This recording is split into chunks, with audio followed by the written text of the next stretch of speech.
The Diplomat បានបង្ហាញថាថៃបានកាន់កាប់ទឹកដីកម្ពុជាដោយខុសច្បាប់និងបានវាយប្រហារតំបន់ជនស៊ីវិលស្លូតត្រង់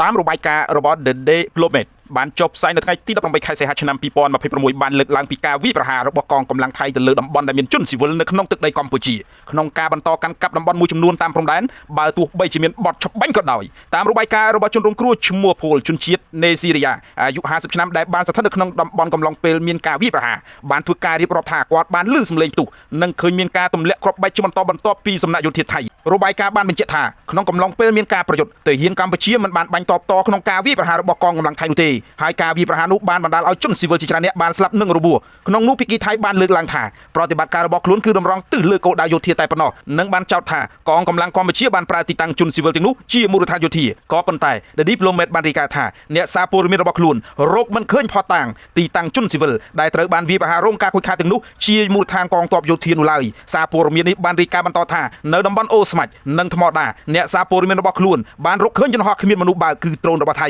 ហោះតាមតំបន់ដែលមានប្រជាជនរស់នៅជាប់ជាប្រចាំក៏ប៉ុន្តែអ្នកសារព័ត៌មានបានព្យាយាមចូលទៅពិនិត្យទីតាំងស្រាប់តែមានការបាញ់ប្រមានពីយោធាថៃមិនត្រឹមតែប៉ុណ្ណោះក៏មានការផ្ទុះអាវុធស្របពេលដែលអនុព័ន្ធយោធាចុះទៅត្រួតពិនិត្យតំបន់ព្រំដែនផងដែរក្នុងបរិបទនេះការបន្តកាន់កាប់តំបន់ព្រំដែននិងការវាយប្រហារលើតំបន់ជនស៊ីវិលគឺជាបញ្ហាដែលទាមទារឲ្យមានការពិនិត្យនិងការទទួលខុសត្រូវយ៉ាងច្បាស់ដើម្បីធានាសុវត្ថិភាពប្រជាជននិងការគោរពអធិបតេយ្យភាពរបស់កម្ពុជាសារព័ត៌មានល្បីៗអន្តរជាតិជាពិសេស The Diplomat បានចុះផ្សាយបកអាក្រាតមុខមាត់របស់ថៃពិតប្រាកដហើយទៅកាន់លើឆាកអន្តរជាតិតើពលរដ្ឋខ្មែររបស់យើងខ្លាចអីនឹងសៀដើម្បីឲ្យពិភពលោកកាន់តែដឹងពីចរិតរបស់ថៃពីខ្ញុំរមសវី Friday Daily News